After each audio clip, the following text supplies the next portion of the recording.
রাত বাজে 2টা। কুচকুচে কালো অন্ধকার, কুকুরের ঘেউ ঘেউ আওয়াজ। একদল যুবক একটা কবরস্থানের পাশ দিয়ে যাচ্ছিল। তো যাওয়ার সময় ওই যুবকেরা তাদের জীবনে নামাজ, রোজা, আল্লাহর ভয় কোনো কিছুই ছিল না। তারা শুধু মোবাইলের মধ্যে নাচ, গান, এরপর আপনার টিকটক, মেয়েদের ছবি, হারাম অশ্লীল কাজের মধ্যে তারা লিপ্ত থাকতো। তো একদল যুবক একদিন গ্রামের এক কবরস্থানের পাশ দিয়ে যাচ্ছিল। হঠাৎ করে তাদের মাথায় একটা কুবুদ্ধি আসলো আর কি, যে আমরা আজকে কবরস্থানের মধ্যে ঢুকবো, ভিতরে ঢুকবো, দেখি সেখানে কি হয়।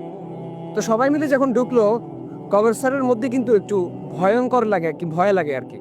সবাই বের হয়ে চলে গেল, সাহস করে একজন যুবক ভিতরে ঢুকলো। ঢুকে সে যখন কবরস্থানের ঠিক ভিতরে ঢুকে গেল, তখন কে যেন তাকে ডেকে বলল, তুমি কি জানো যে এই কবরের এবং এই মাটির নিচে যারা বাস করে, মাটির নিচে যাদেরকে রাখা হয়েছে তাদের কি অবস্থা? তুমি কি এই বিষয়ে অবগত আছো? তুমি কি জানো? যুবক ভয় খেয়ে গেল। সে চারিদিকে ছোটাছুটি করতে লাগলো, চারিদিকে দেখতে লাগলো যে আওয়াজটা কে দিয়েছে। সে বুঝতে পারলো যে আওয়াজটা গায়েবী ভাবে আসছে।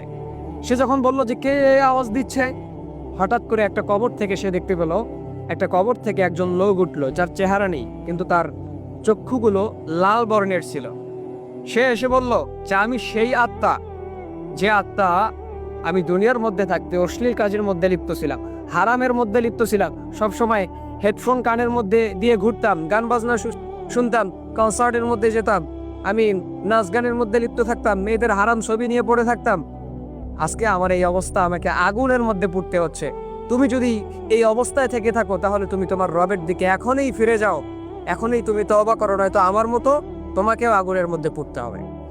তো এই যুবক এক কবরের সামনে গিয়ে অজ্ঞান হয়ে পড়ে রইল। পরের দিন গ্রামের মানুষেরা যখন সেখানে গেল, তারা দেখতে পেল যে যুবক এক কবরস্থানের এক কবরের উপরে অজ্ঞান হয়ে পড়ে আছে। তার জ্ঞান ফেরানো হলো। জ্ঞান ফিরেই সে শুধু বলতে লাগলো, আমি রবের দরবারে তওবা করতেছি, আর জীবনও আমি হারাম কাজের মধ্যে লিপ্ত থাকবো না, অশ্লীল কাজের মধ্যে লিপ্ত থাকবো না। তো এই কাহিনী থেকে আমি আপনাদেরকে এতটুকু বোঝাতে চাচ্ছি যে ভাই, দুনিয়ার লোভ লালসা, দুনিয়ার মহাব্বত কিন্তু খানিকক্ষণের জন্য। আপনাকে কিন্তু ফিরতে হবে রবের দরবারে।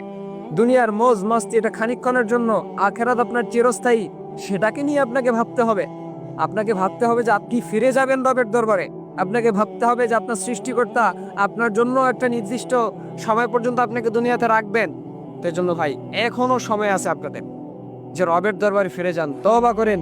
দুনিয়ার লোভ লালসা, গান বাজনা, হারামের মধ্যে লিপ্ত থাকা, অশ্লীল কাজের মধ্যে লিপ্ত থাকা, মেয়েদের ছবি নিয়ে পড়ে থাকা, এগুলো থেকে আপনি নিজেকে হেফাজত করেন। সুদ, ঘুষ, জেনা, ব্যভিচার, এগুলো থেকে আপনি বের হয়ে আসেন, রবের দরবারে